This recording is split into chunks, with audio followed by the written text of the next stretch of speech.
Thank you for listening to this PodcastOne Sportsnet production, available on Apple Podcasts and PodcastOne. Whether you love the action in sports from the NHL, NBA, and NFL divisional playoffs, or if you're really into movies and television with the Oscars and Golden Globes, BetOnline.ag has something for all types of interests. Create a free account on BetOnline.ag and use the promo code PodcastOne to receive a 50% sign-up bonus. BetOnline.ag, your online sportsbook experts and the exclusive partner of PodcastOne Sportsnet. The following program is a PodcastOne.com production. From Hollywood, California, by way of the Broken Skull Ranch, this is the Steve Austin Show. Give me a hell yeah. Hell yeah. Now, here's Steve Austin. All right, everybody, welcome to the Steve Austin Show. I am currently out on vacation, recharging batteries, but just because I'm recharging the batteries, we still got business to take care of. In the meantime, we'll be playing some of the most requested Steve Austin Show classics that have been locked away in the archives. I got a great one for you this week, and here's my producer, Shawn, to tell you all about it. All right, thanks, Steve, and welcome to the Steve Austin Show with another classic episode from the archives of the Steve Austin Show. Today's episode is number 69 with the current WWE champion, Daniel Bryan. That's right, original air date, December 2nd, 2013. Putting this in perspective, this is around the time, right before Daniel Bryan's big Road to WrestleMania run headed into WrestleMania 30 in New Orleans. Steve and Daniel will be talking about Daniel's current position in the WWE as they head into what was probably one of the biggest moments of Daniel Bryan's career. Tremendous moment for a lot of us fans.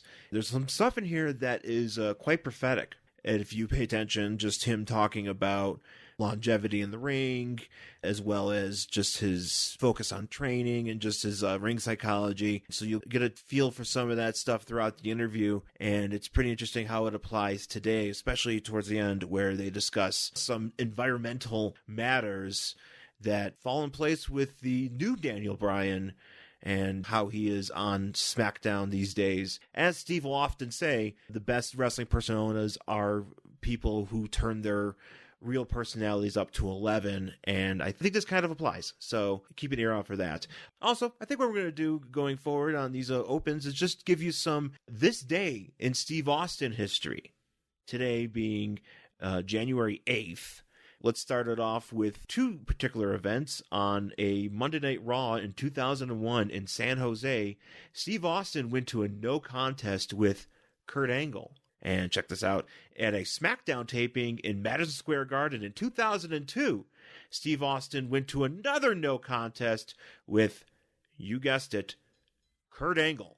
I got this information from ProFightDB.com, so we'll do these going forward just for something fun, and keep listening for Daniel Bryan on this classic episode of The Steve Austin Show. The NBA, NHL, college basketball, and now the NFL divisional playoffs. The hottest odds are all waiting for you at BetOnline.ag, the exclusive partner of PodcastOne Sportsnet. Or if sports aren't your deal and you're really into movies and television with the Oscars and Golden Globes coming up, BetOnline.ag has something for all types of interests. Get on board today. Create a free account on BetOnline.ag and use the promo code PodcastOne to receive a 50% sign-up bonus. Go online or use your mobile phone to sign up today. And try in-game live betting where you can participate with all the action with every play. Remember, when signing up, use promo code PodcastOne. That's PodcastOne to receive a 50% sign-up bonus. BetOnline.ag, your online sportsbook experts. This is the Steve Austin Show. So anyway, I'm out here at the Broken Skull Ranch, and you guys have been wanting to hear conversations with me talking with some of the current WWE superstars. So with that being said, that's what I'm doing today, and I'm very glad to have one of my favorites in the game going right now, Daniel Bryan, joining me here. Good morning, Daniel. How are you? I'm doing great. How are you, Steve? Man, it's a beautiful day at the Broken Skull Ranch. I want to tell you something, man. I was so excited about talking to you. I skipped going to the deer stand so I could have this conversation, and I know you are on a busy schedule as well. Let me ask you something. You're on a little bit of a hot streak right now, and you've certainly paid a lot of dues to get to where you're at right now. We're going to go back and talk about that a little bit. But Nassau Coliseum is one of the quirkiest buildings in the United States because you can go there as a hot babyface and sometimes get booed out of the building. You can make a comeback there as a babyface who is very over and get a mediocre response at best. And sometimes when that happens, they'll just crush your ego. So many times when I'm talking to my buddies like Kevin Nash, who have been there and done that, it's like that is the place you don't want to make a comeback. And this, when I say this is with all due respect to the Nassau County Coliseum fans, because I love them. I love them to death. I love all the crowds. So my question to you is, how was the crowd last night? Were they a hot crowd, or were they a little ambivalent? Well, I actually was in that unfortunate position to have to make a comeback in front of the Nassau Coliseum crowd, and actually they were awesome, and they were, well, I'm gonna change tones here a little bit. They were awesome for me. Different points of the show, they had kind of turned on what was going on in the ring, as they tend to do, but to me, a lot of times that just makes the show more interesting and fun to see what the crowd does. It's raw, it's unexpected. You don't know what's going to happen. With the advent now of a 3-hour Monday Night Raw, back in the day when I was still running hot and heavy, it was a 2-hour show. You had a couple of warm-up matches and maybe a dark match after the taping to keep the people still in the seats. I know they kind of eliminated that, but now you guys are working a 3-hour live TV show. What time are you guys required to be at the building in general? I think it's the same because so when I started with WWE, it was still 2:00, and we still have to be there at 2. So it's actually nice that they didn't make us go there earlier. Although I probably shouldn't say that. Somebody's going to listen to this and be like, "Oh man, he's right. We need to get these guys here an hour earlier." But yeah, now we still don't get there till 2. So it's not too bad. You guys, you've been in WWE for quite a long time now, and obviously you were there for the 2-hour Raws versus the 3. How has this changed the dynamic? Is it a lot of hurry up and wait? Is it just sometimes get to be a little bit of a grind? What's the difference? Because it's only 1 hour, but it's noticeably a longer show. Yeah, I think the biggest difference to me is the acts that are just kind of starting to get over or haven't gotten over yet have a much harder time in that 3rd hour. It is so difficult for those people. So if you're on in like that, around 10:15 or 10:20, and they've already seen John Cena and they've already seen CM Punk and they've already seen Triple H and whoever, like if you're going out there and you've got a cold match and nobody, and people aren't really quite into you yet, sometimes it's really, really hard for those guys. And in an unimportant match, or something that's just kind of a time filler that would usually be used to, oh man, this can really get somebody over if the crowd is hot. A lot of times by the 3rd hour, the crowd is tired. So that's the hardest part. I don't ever feel like it's not any more hurry up and wait than usual. But it's entertainment, but as far as performance goes, like I always prefer, unless I'm in something special, to be on in one of those first 2 hours because you just know the crowd's just going to be more excited and more on their feet. And let's go back to what you said when you say an unimportant match, meaning in the big picture of things within World Wrestling Entertainment, because that unimportant match is of paramount importance to the two combatants going to the ring, and sometimes when they meet with the Symphony of Silence, I mean, that is nerve-wracking in and of itself and can cause so many insecurity issues, and they have so many psychological disadvantages they're working with, and it can really mess with a guy's head. So they go out there and sometimes, want to rush things, want to hurry things up to try to get that positive response that they're looking for. And it really puts them in a hard place. But along with that, comes the learning process of, hey man, I'm not over yet. This is where I'm at. Right. Let me just go down this road, proceed accordingly. And don't rush things, and just try to work that crowd. And if they're not buying it, if they're not really into it, just go out there and do your job and stick to the game plan. Yeah. And when I say unimportant matches, what I mean is how a fan perceives the match. Correct. Because, I'm with you. To me, it's like I got over doing unimportant matches. when I was, and like doing matches that are literally filler between the big segments, and doing that kind of stuff, and being able to go out there and, hey, occasionally they need 2 segments to fill, and okay, we'll put Daniel Bryan out there with somebody, and we at least know it'll be exciting, So yeah, I like, but it's really, to me, much harder when the crowd sees it as an unimportant match, but they can still get into the wrestling. But if they're already tired at that point and they've already seen a lot of wrestling, then it's going to be very, very difficult. But I also agree with you in that it's a great learning tool of, like, because I've gone out there in front of 15 people and wrestled in front of silence, and that's much worse. Like, I'd rather wrestle in front of a silent 10,000 people than a silent 15 people, because then they're just looking at you like you're the biggest idiot on the planet. So, hey, why is this guy out here in underwear and fighting this guy? This is stupid. Like, that's pretty hard on your ego. So I sometimes feel like each individual crowd kind of has a gas tank worth of applause, if you will.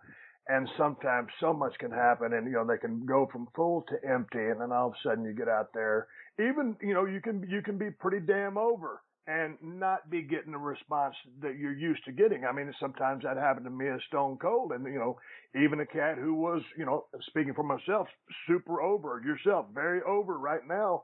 Sometimes that can play with your head a little bit, but you got to realize that, hey, the crowd's a little bit drained. And I would always get mad when, you're fixing to go out there and have a match and the guys started begging the people to start cheering. And I'm like, come on, dude. I mean, you're really draining my gas tank before I go out here. I want to get some organic applause, cheers, and pops that I don't have to beg for, and you're draining it all out of them. Yeah, and it's especially hard with the 3-hour Raw, because a lot of times when you're in the main event and doing that sort of thing, you've already been out there once or twice. Oh yeah. You may have done a promo segment or a run-in or all this kind of stuff. So that big reaction when they first see you, it's already gone. Oh yeah, 2.5 hours later, I see them again. Right, yeah. So yeah, and it's especially hard sometimes on SmackDown, because like there'll be times that a guy will be on main event and then do a promo segment on SmackDown and then be in the SmackDown main event and just be like, oh my gosh, that's way too much for this crowd to like handle. So yeah, they're overexposing me. They're killing me. Hey, let's talk about life on the road.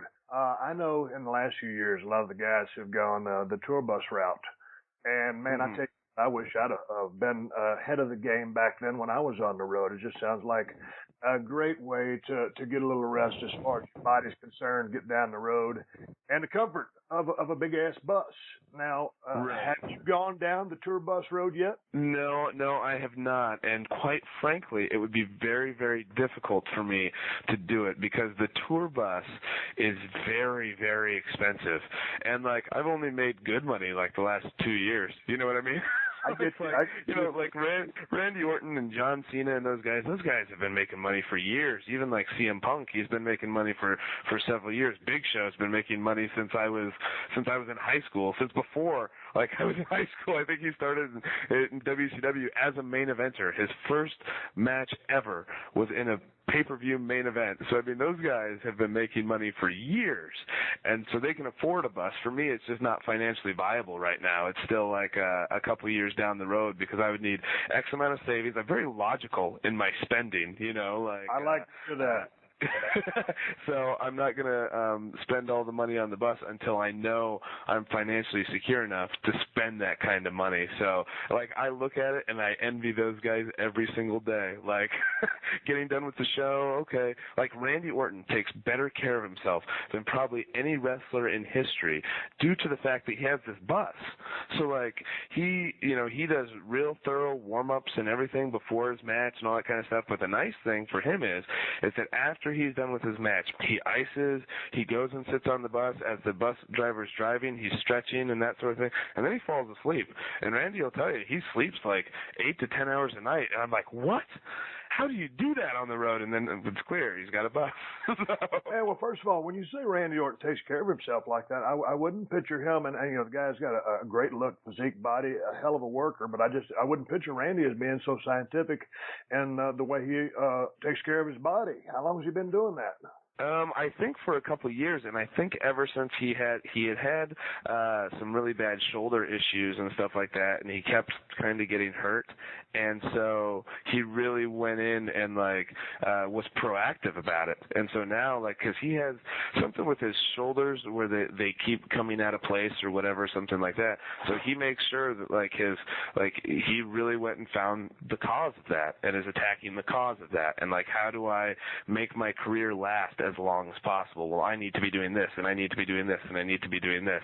And so, if you've had any dealings with Randy, you know that he has quite a temper. And one of the things that he gets angry about is if he's rushed and can't do his warm-up stuff, because for him that's very important. He gets concerned about his shoulder and all that kind of stuff if he's not properly warmed up. And I just think, man, that's such a different train of thought than wrestling must have been 20 years ago. Well, it's changed, but first I remember back in the day, just going back a couple of years, I saw Randy taking a couple of pretty spectacular over-the-top rope bumps where he kind of missed the top ropes, and I saw some of those shoulder injuries, and that was him trying to make an impact and get a pop. But, with a worker of his caliber no longer needs to do that. So you got to pick your spots. And, going back to the fact that you're managing your money, I mean, you couldn't just show up in a crappy camper. It's got to be the Mac Daddy if you're going to do that. Right. So since you're still beating around the road in a rent-a-car, what kind of car are you guys driving these days? Who are you traveling down the road with? Or does that change on a weekly basis? So I'm engaged right now to Brie Bella. And so we actually travel together, which is very nice. It makes life on the road a lot more comfortable, but Brie laughs at me all the time because I always go for the Nissan Altima. Always. But it's a great car. There's nothing wrong with the Nissan Altima. Yeah, and so it's mostly because it's so fuel efficient, and I'm weird. I'm really into the whole climate change, saving the planet thing, and all. So yeah, I like fuel efficient cars. So you're engaged. So that's a shoot, right? Have y'all set a date as far as getting married? We haven't set a specific date, but what we're thinking is the weekend after WrestleMania, and purely because that's the only time that after WrestleMania is the only time where we get a break, where we can schedule okay, here's some time where we can actually have a wedding, and if they let us off Raw and SmackDown that week, that means we can have a honeymoon and all that kind of stuff. So you're not a guy that just asks for days off because you've got things you want to do. You like the grind of being on the road and the responsibility that comes with making your shots and sticking to your spot on the roster. Yeah, and the crazy thing is I've heard people call it the grind, and I've never even considered it that. I've been a gypsy kind of my whole life, so it's to me it's fun. The only time it's hard is the really long drives after after Raw, when Raw doesn't get over till after 11, and you've been in the main event, and then you have to shower, and then you have to drive 300 miles to the next town and still be at TV at 2 o'clock. Those are the times that it feels like a grind. But I like the traveling to different towns and stuff, and me and Brie and I, we have gotten really into going to local foods restaurants, so food that's got locally local agriculture, local all that kind of stuff, and so we find these amazing restaurants and all that kind of stuff, and I don't like to go to the chain gyms. I like to go to the little weird hole in the wall gyms, and so it's fun. I mean, you get to see so much of America and so much of the world that but some guys treat it as a grind and I have to go do this, I have to go do that. We try to see it as an opportunity to go see things because quite frankly, when I'm done with this, I'm not going to be going to Fairfax, Virginia. I'm not going to be going to Charlottesville. You know what I mean? I'll probably never step foot in Mohegan Sun again after I'm done wrestling. Well, and it also, but when I refer to the grind, I was kind of hanging out with a group of people that was going out and drinking a lot of beer and other stuff. So that turned it into the grind. I love the fact of being on the road and entertaining people every night. How long have you and Brie been engaged now? So we got engaged. I want to say it was in September. And so we've been engaged for a couple months now. So yeah, it's been really nice. We actually got engaged in Big Sur, California. Break me down. Take me through this, will you marry me type scenario. You romantic rascal. Oh my gosh. So it's they follow Bree around with the Total Divas show. Yeah. So anyway, so we went to Big Sur because we needed a little vacation and that sort of thing. And so Bree had gotten frustrated with how much, like, you know, when you turn into a top guy, you start having top guy responsibilities, as you very well know, like, which means your days off a lot of times are no longer days off. They are they are spent doing media. They're spent doing, you know, doing all this different stuff. And quite frankly, for her, days off have become are no longer days off because these reality show people are just filming her all the time. Yeah. So anyways, we went to Big Sur and they followed us there, and but it was, at least it was nice and relaxing. So we went on a 5-mile hike, and when we got to the very top of the mountain, and it's overlooking the Pacific Ocean and just beautiful, that's when I did it. So had you planned this? Was it totally spontaneous, or did you know that would be the spot? Yeah, I kind of knew that would be the spot, you know, and it's amongst all the redwoods, and just, you know, we're nature people. Let's talk a little bit about your training, where you came from. I've been you know, watching you for years. I have a very high respect for your work, what you do in the ring.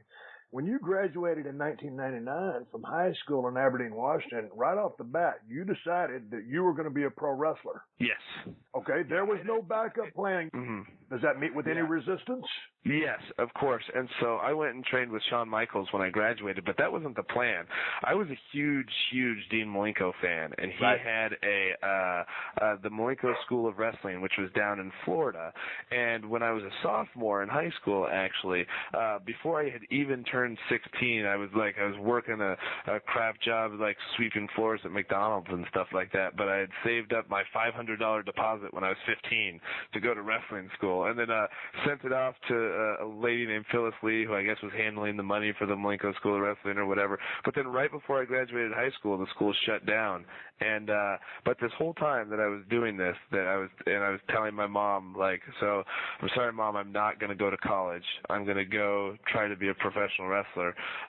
It did meet with resistance, but she also said, and my dad said the same thing, is that you have to at least try. If you don't try, you'll be unsatisfied with whatever you do. If you could go be an architect, or you could go be a doctor, or you could go be any of these millions of great things, but if you didn't pursue that one thing that you have loved since you were a little kid, you'd have a hole in your heart, kind of, from not at least trying. So they were disappointed for sure, but they were very supportive.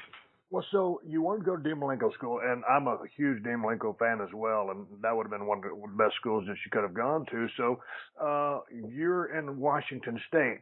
You just moved down to San Antonio to train with Shawn Michaels. Where did you live? Yeah. I lived in it's the first ever apartment I've ever lived at, and it was just small. It was $400 a month. It was a 1-bedroom apartment that I shared with some other strange dude from Florida, and who was also trying to be a wrestler.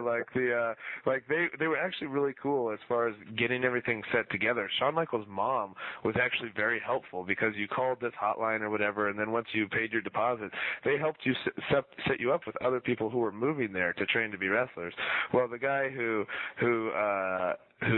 moved in with me ended up quitting, ended up not being able to finish the class and that sort of thing.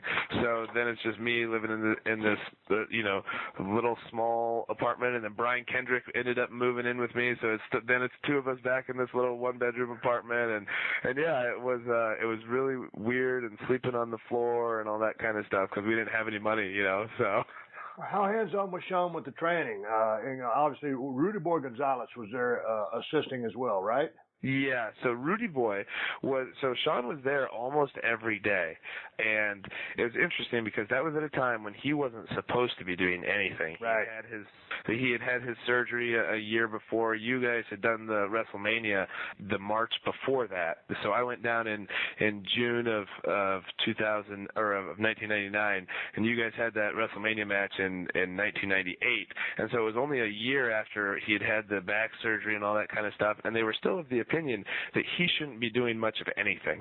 And so, but Shawn loves wrestling so much, he can't help himself. Right. So he would be teaching us stuff, and he would be telling, and Rudy Boy would be the one who's kind of showing us and that sort of thing. But then all of a sudden, like me or Brian Kendrick, because we were smaller and Shawn kind of took a liking to us right away, say if we were learning to take back body drops, we would take a back body drop, and he was, oh, that's good, but you guys can get way higher if you do this. And well, okay, and he would tell us, but we didn't understand what he was doing. It was like, crap, and his passion would get the best of him. And he'd have Lance Cade, who was 6'5". He would just come into the ring, and it was a boxing ring, so it's a little bit stiffer, and he would come in and he'd take these big back body drops, and his feet would nearly hit the ceiling, and you'd be like, holy cow. And then he'd come in the next day, sunglasses on, barely able to walk, and just so he was very, very hands-on, more so than he should have been, to the point where, and it's funny because as a kid, you grow up and so I was just a huge wrestling fan. So training with Shawn Michaels was just unbelievable.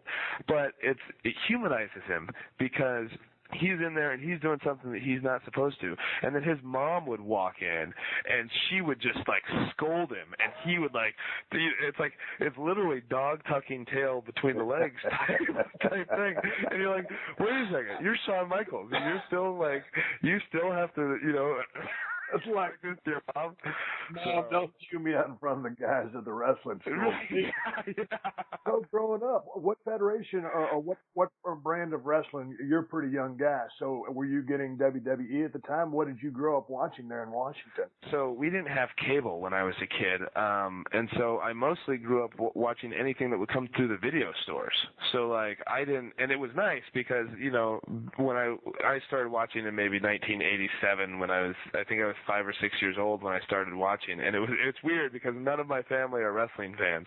So, but my buddy introduced me to it through magazines, and you're just fascinated by the larger than life characters, And so, but then I would convince my mom and dad to rent these videos, all the videos that would come out, and everything was 6 months behind the pay-per-views or whatever, And so we would rent those, and then I'd read the magazines and all that kind of stuff. So I watched everything that came through the video stores, and then as I got older and was able to pay for my own stuff, I watched both WCW and WWE, but I also got into watching Japanese wrestling and Mexican wrestling, a real I hate to describe myself as a nerd because I don't feel like that's accurate, but I was a nerd for wrestling. I was that was in the era where the internet is just starting to come around to the average consumer.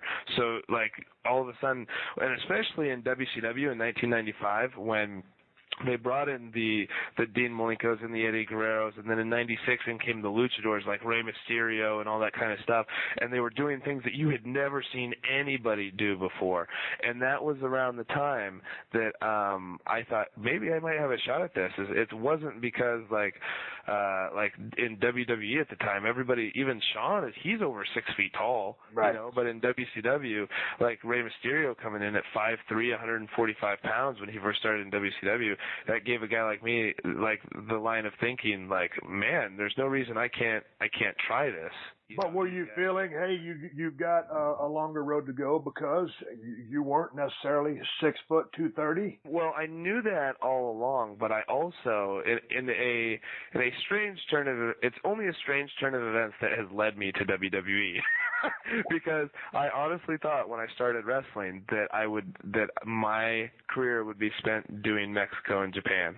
And I really looked forward to that because I loved all that kind of stuff. And so yeah, I thought for sure that my career would be, because I'm not somebody who has ever wanted to be famous. I just loved wrestling, and I loved the idea of going to Japan, being able to wrestle there, and coming back to the United States and being anonymous, and just being a normal I always human being. figured guys that got in the business to be famous kind of got in for the wrong reasons. You got to get in because you love the business.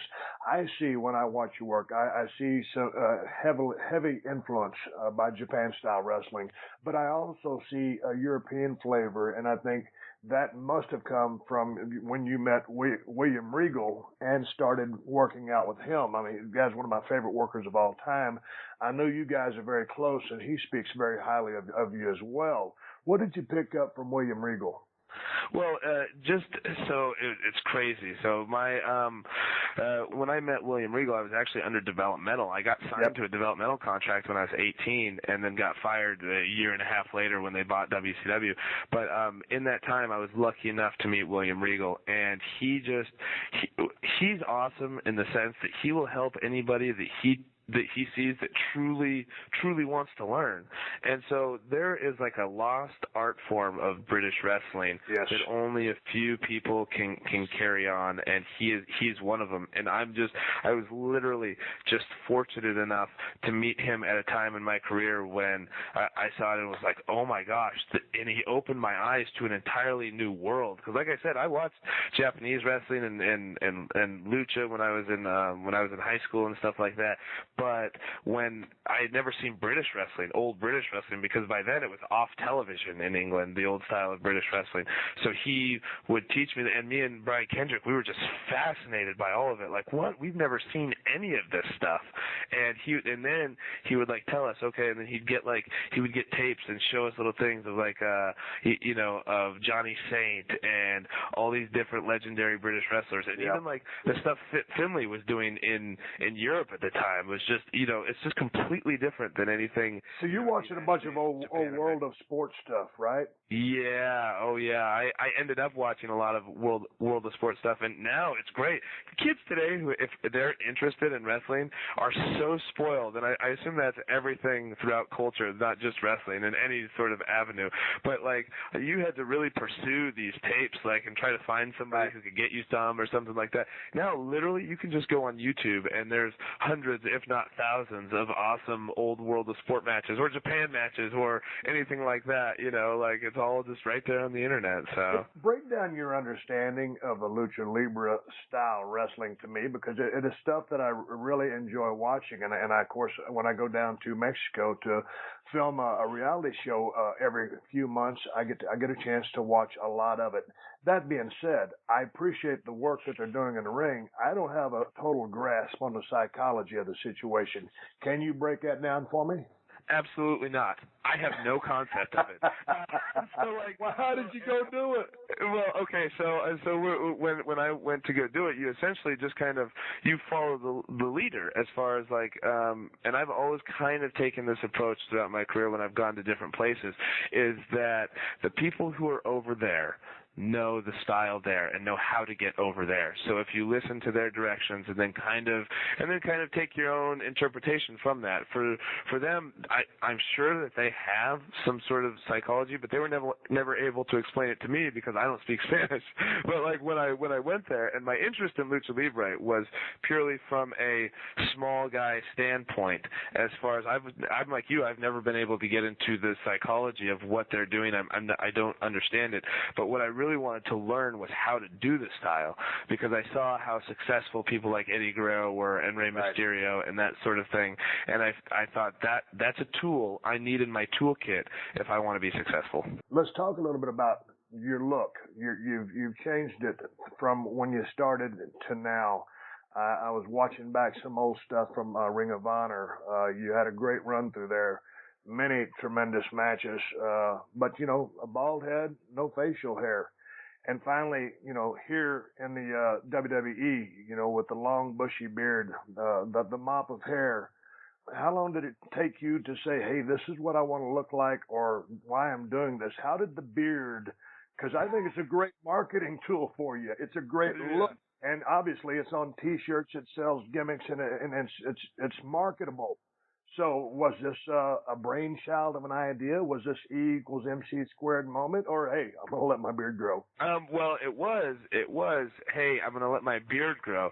But then, I got this idea that I needed to change. Like, you constantly need to evolve, and especially with WWE, and especially with how much programming that WWE puts out all the time. I feel like there needs to be a constant evolvement of your character, and especially kind of to get to the next level, that sort of thing. So I started growing out my beard just to look a little bit meaner.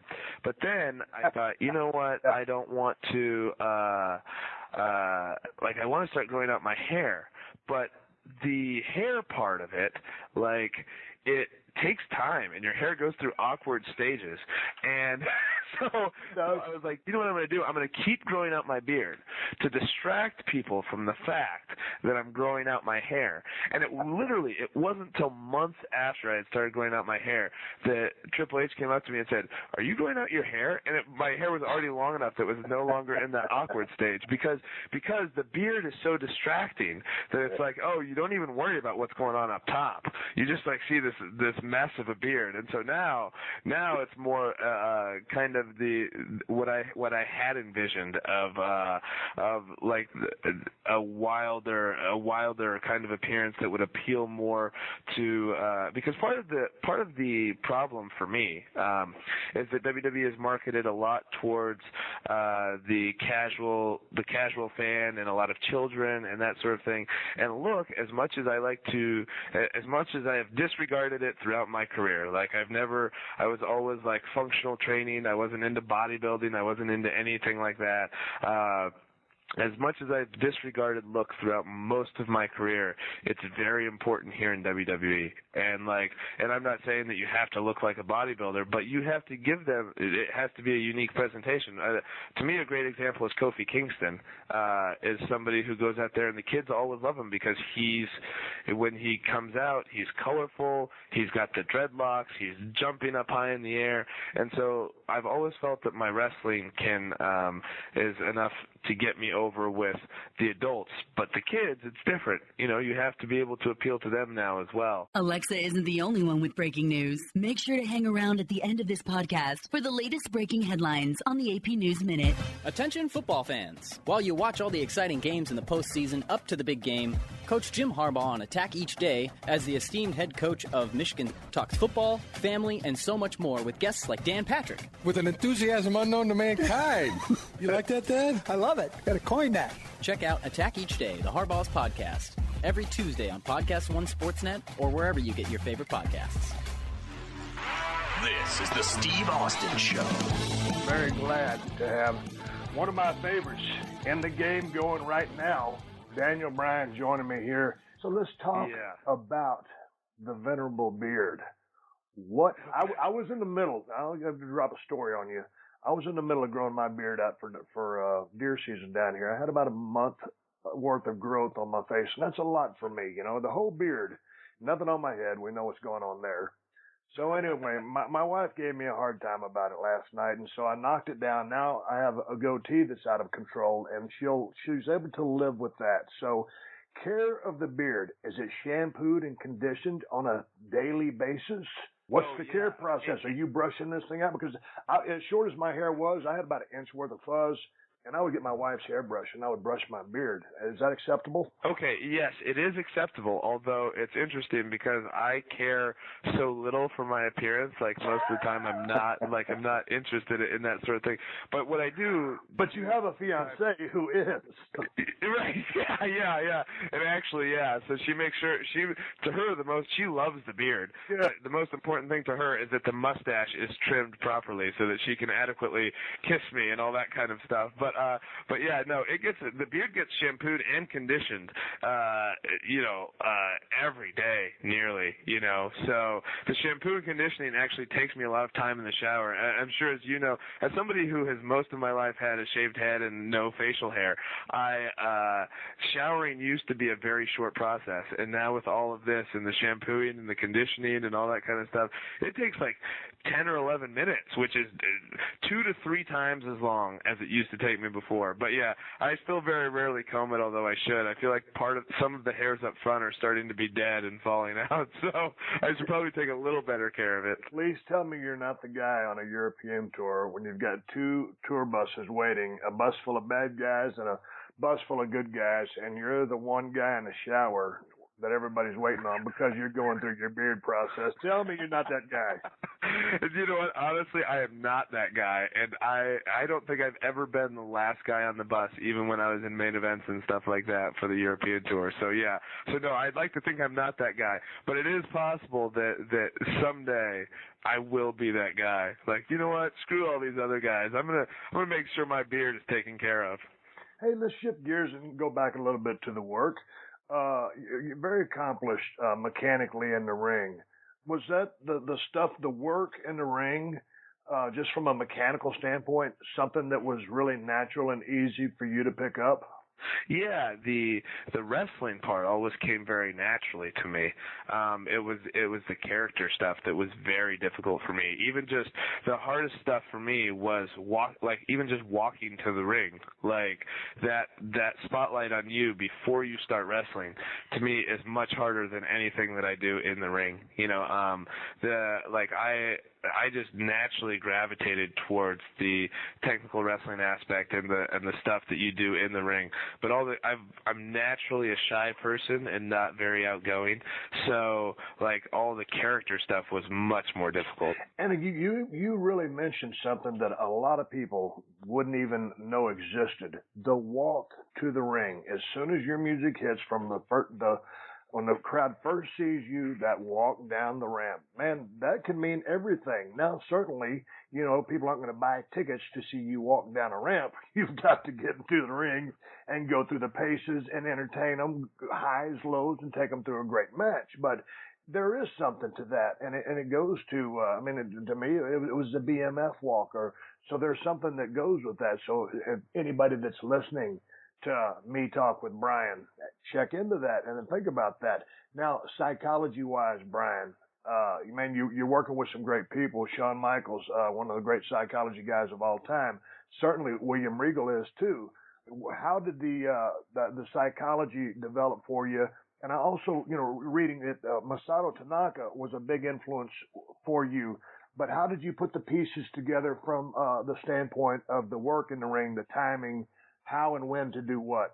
So it's interesting because when you first start wrestling, you just have to learn the basics. And Shawn told us basic psychology, but it's like it's fascinating when I think about it now. It's like your first, it would be like your first math class, and you have this professor who can do all these different kinds of amazing physics and calculus and all that kind of stuff, but he has to teach you addition. And if he talks on a much grander scale, you're not going to understand it because you're still trying to grasp addition. And so Shawn was just teaching us the basic psychology, and it's fascinating because it would almost be cool if they had like a finishing school for wrestlers where it was like, hey, you can go to, if you've been wrestling for 5 years or whatever, and you could go to the Shawn Michaels school, and he's not going to teach you any moves. He's just going to talk to you about match psychology and that sort of thing. That would be invaluable to people, right? Like to people who have already started their careers or who are independent wrestlers and WWE superstars now. Like, can you imagine like some of the, like having that and this having like a master class as far as like different ideas as far as psychology and all that kind of stuff goes. But unfortunately with Shawn, I wasn't able to do that kind of stuff. With William Regal, it's been nice because he's really been a mentor to me for my entire career as far as like even when I got fired from developmental back in 2001, he would still ask me to send him tapes and we'd talk about things and he would give me ideas and that sort of thing. Well, maybe you could try this or maybe you could try that. And then a lot of it too is just having wrestled all around the world and different styles of psychology. Like the Japanese style of psychology is very, very different from the American style of psychology, but there are parts of it that you can transfer over, make work really well if you understand both. And and that's like we said, neither of us understand lucha psychology, so it's like so that was just kind of moves and stuff. But yeah, and then like it's actually interesting because there's a point when you think the moves and stuff are very, very important, and then there came to a point where I realized that they weren't. and that the most over guys, and this was more so when I was in Japan, because you think of Japan, like what I thought of Japan is like, oh, these matches are great because they're doing all these great moves and the big false finishes and all that kind of stuff. But that's not why they were great, and it was more the fire. The fire in Japan is so important, just like a comeback, in the United States. But the fire and the intensity and all that kind of stuff, and that's when I really started changing my perception of what I was, as far as even when Ring of Honor started, I had some fire, but there was something clearly missing, and I would see it in a guy like Yuji Nagata or like the top guys in Japan, and how they would just show this fire, and when they showed the fire, people were ready to come unglued. Yeah, and then you start realizing, like, whoa, these guys, although technically I might be on their level, I'm not there as far as connecting with the people, and that's where I had to change my thought process towards the entire thing. And that I feel like a lot of that has been part of my success, is my ability to realize that, wait a second, I'm going down the wrong path here.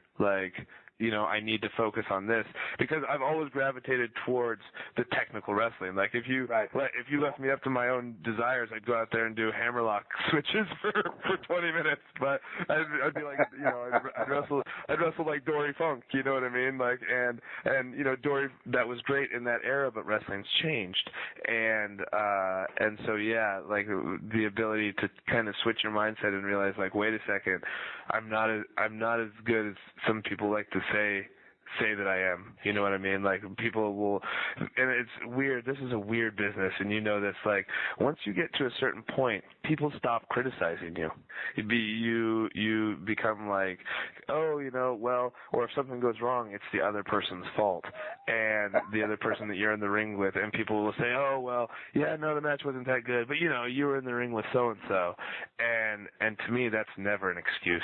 Like, you watch Ric Flair wrestle guys who had no business having great matches, and they had great matches, and then even watching you as you were doing your championship runs and all that kind of stuff, you had great matches with people that you probably shouldn't have had great matches with. John Cena had a great match with Khali I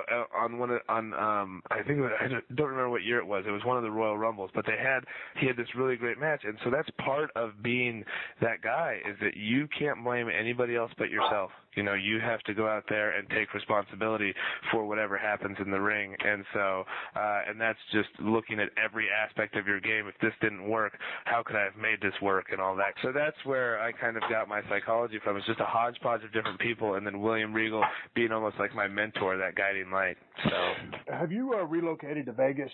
Well, I did. I was living in Vegas. I lived in Vegas for from 2009 until last year when Bree and I moved in together. So I was living there for 3 or 4 years. So now you're back where? Now I'm in Phoenix. Okay, how are you liking Phoenix? It is hot, but Vegas was also hot. It's hot. Yeah, and but it's not, because really we're home so infrequently. What's most important to me is that I have stuff around me that I like, and that I have a decent airport. And the Phoenix airport is great. You get a lot of direct flights. So that's great. So how are you? I read that you incorporate a lot of jiu-jitsu training into your off season. So I figured, well, you being in Vegas, that was a natural hookup there with a lot of the MMA fighters based out of there. Are you doing jiu-jitsu training in Phoenix now? You know what? I've gone a couple times. So in Vegas, it was great because I would train at Randy Couture's gym, and my grappling coach is a guy named Neil Melanson, who was Randy Couture's head grappling coach for his last several fights, and just an awesome grappling coach. He trained under Gene LaBelle, and just really, really good. Like probably one of the best grappling coaches in the country.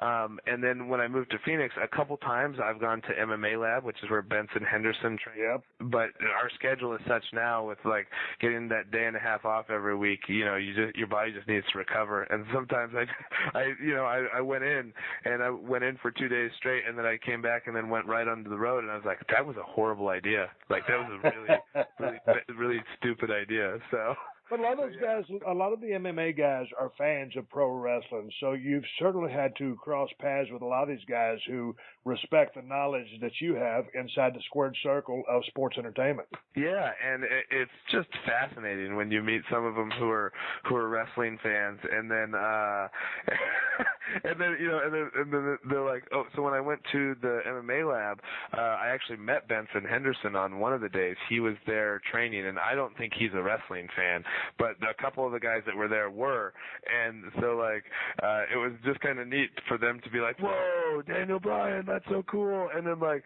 I was sitting there without saying anything. I was like, whoa, Benson Henderson, that's so cool, like but yeah, it's interesting because my grappling coach Neil Melanson, he used to love pro wrestling, and now that he's kind of taken a step back from it as far as he doesn't watch it as much as he used to because he's so busy training guys and that sort of thing. But like a lot of those guys really respect wrestling and have, and some of them, guys like Frank Trigg and Josh Barnett and stuff like that have actually had experience doing like Japanese pro wrestling over there, and so it's interesting just the style mesh and the respect that those guys have for pro wrestling.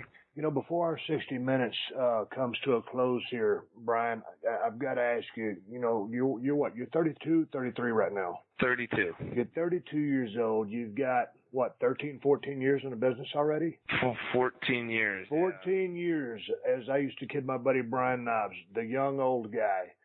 A guy with a lot of experience in a young body. You've had some injuries. I read you tore some ligaments in your shoulder in Ring of Honor, also some chest injuries. You had any major injuries? Was the detached retina a shoot or work? Yeah, the detached retina was legit, and that was probably and I consider myself very fortunate because the shoulder stuff never required surgery. The only time I've ever had to take off from wrestling was 3 months in I had torn my shoulder and then but I was the Ring of Honor champion at the time, so it kept wrestling on it until December of that year. Took 3 months off and then was and then doing physical therapy stuff, and then the detached retina I should have taken more time off. My vision is still not good in my left eye, but I came back 3 weeks later because realistically, if you don't work, you don't get paid. Like any other job, if you don't work, you don't get paid. So, hey man, it's nice to hear somebody say that because a lot of people don't realize that, and sometimes you have a tendency to come back from an injury too soon, and maybe as you did with the retina. But I mean, that's the mentality that I always like to hear. Too many people, want to back up to that paycheck, but it's all about going out there and earning what you get. With your busy schedule, with your fiance, your travels around the world, your training, do you have any hobbies? What do you do to relax and kick back? Well, I'm an avid reader. I've started to learn about. So I like to work with my hands, and I like gardening, and I like all that kind of stuff. I've started to get really into cob building, which is building with the earth, like building like sustainable natural building and ecological farming and all that kind of stuff. So so it's some weird stuff, and you kind of have to do that a little bit. You see some more who's in tune with, looking at some stuff into the future of our world. So I think that's very interesting. What kind of stuff do you like to read? So I just finished reading a book called Here on Earth by Tim Flannery, which is he's a biologist who's talking about the upcoming problems that we face as a planet and as a population, and just talking about it's talking a little bit about overpopulation. There's 7 billion people on the planet, and that's not sustainable, especially given the way we currently live and how and all that kind of stuff. But then talking about solutions as far as what people can do. And change, and one of the big things that we have to do is change people's idea of what is a good life. Like the idea of the big houses and the big cars and all that kind of stuff is simply not sustainable. And just talking about a lot of that kind of stuff, and then the history of like weird, not weird stuff, but like talking about the history of the theory of evolution and how like Charles Darwin came up and people have coined the phrase survival of the fittest. And that phrase itself has led to so many atrocities by people who think that like, okay, because I'm wealthier or because I'm this or because I'm that, I'm better than the other people. And that's evolution because it's survival of the fittest. That's what it is. But that's not actually, he didn't use that phrase until after Origin of Species was published. And there was actually on the same day, it was co-published with another theory of evolution by a guy named Alfred Russel Wallace, whose idea was they were very similar, but he took a different take on it. And it's not survival of the fittest, but it's survival of the things that best fit in with the habitat around them. And which to me is much more accurate, and we as humans have to look at that as like we have taken this world as this is completely ours, we can destroy as much as we want of it because this is made for us and that sort of thing. But that's not how, this is our habitat. If you look at us as a species, this is our habitat, and we need to, if you lose your habitat, you inevitably have consequences. And we're in the process of losing some very important things that and people, the food chain is fascinating. You don't know what you need to survive, right? So like hundreds of species are going extinct all the time, and we don't know which of those species, because of what we're doing as humans, because of all the things, all the forests we're cutting down, because of all the pollution we're putting into the air and into the water and all that kind of stuff, we don't know which line of the food chain is absolutely necessary for our survival. And I'm not somebody who's into some sort of post-apocalyptic world, but I do believe that there is some sort of reckoning that's going to be coming, and especially like with the temperature changes and the more storms, and it's already proven. I mean, like there was a lot of stuff about people doubting climate change or whether it was human-made and all that kind of stuff, but I don't doubt climate change. I think it's getting hotter than hell. Are you down with that? Yeah. I sure am. And the temperatures of the oceans are warming, and that also means that the sea levels are rising, which has a lot of and the icebergs are melting. Stuff like that bothers. Yeah, and so but what that means, and we all have to take individual responsibility for this, is we all have to take responsibility for the way that we live, because unfortunately we've reached a point of absolute corruption, which is we can't rely on the government to solve these problems for us. Last thing I was going to ask you, okay, 32 years old, 14 years in the business. The way I was thinking about your future, for me, I was thinking, wow, the way this guy works, you've got 10 years left in you if you wanted them. How far down the road do you look? I tend not to look too far down the road. I try to take everything day by day, because you never know what's going to happen in the future. As you know, something could happen today in the rain. Oh, yeah. That could change my life forever, and so I try to just enjoy the moments and try not to think about too much long term and that sort of thing, other than just like saving and making sure that I take care of my family and all that kind of stuff. So yeah, like if I could, because I love wrestling, so if I could, I'd wrestle until there's got to be a time when your body tells you that you have to stop. But right now, my body, you won't know that until you get done, though, and that's the thing. Yeah. Hey, last question. I was watching some of your highlights. The missile drop kick. That has to hurt the giver more than it does the taker. Am I right or wrong? You absolutely are. And I've had one stinger. I've had one stinger in my entire career, and it was live on Raw, and it was giving Randy Orton a missile dropkick, and I did the dropkick, landed on my back, and I was like, oh my gosh, I can't move. God. And so it's not, at least yours was cool. Like yours, Owen gave you that pile driver, and it looked brutal. It was like, oh man, this guy dropped me right on my head. But mine was just like, nope, I just did this move that I do all the time, that I land flat on my back, and okay, down I go. Words from a grizzled veteran to a wily veteran, young in age as yourself. Pick your spots on the missile drop kick. That's not a gimmick. All right, let's give a shout out to our friends at Geico. Go to geico.com, and in 15 minutes, you can be saving 15% or more on car insurance. That's right. Save hundreds of dollars on car insurance at geico.com. Extra money in your pocket? It may just be the most rewarding thing you do today. All right, I'm giving Shawn a go-home cue, so let's wrap it up for this week. Make sure you check out PodcastOne.com and subscribe to The Steve Austin Show so you don't miss any of these classic episodes. Before I ride off in the sunset, I do want to throw out a couple of plugs. I still got a beer. It's the Badass Broken Skull IPA, the finest IPA in the United States of America, and that's the bottom line. Made by El Segundo Brewing Company. You can find Broken Skull IPA at Whole Foods and Total Wines if you live in Cali. If you ain't in Cali, you're probably SOL. And if you're looking to get a badass pocket knife, I got two for you. Cold Steel Broken Skull Knife, Cold Steel Working Man Knife. Get them at my Amazon store. Amazon.com/shop/Steve Austin, or go to the Cold Steel Knives website and check out all their badass knives. Also, one more big shout out to all my sponsors to make this show possible. That's how I'm able to bring this show to you free twice a week. Please support them because they support us. For more info, check out the podcast description to this episode for details. Folks, I am on social media, Twitter and Instagram, at Steve Austin BSR. Folks, I'll be back soon, but until then, my name is Steve Austin, and I will catch your ass down the road. This has been a Podcast One production. Download new episodes of The Steve Austin Show every Tuesday at PodcastOne.com.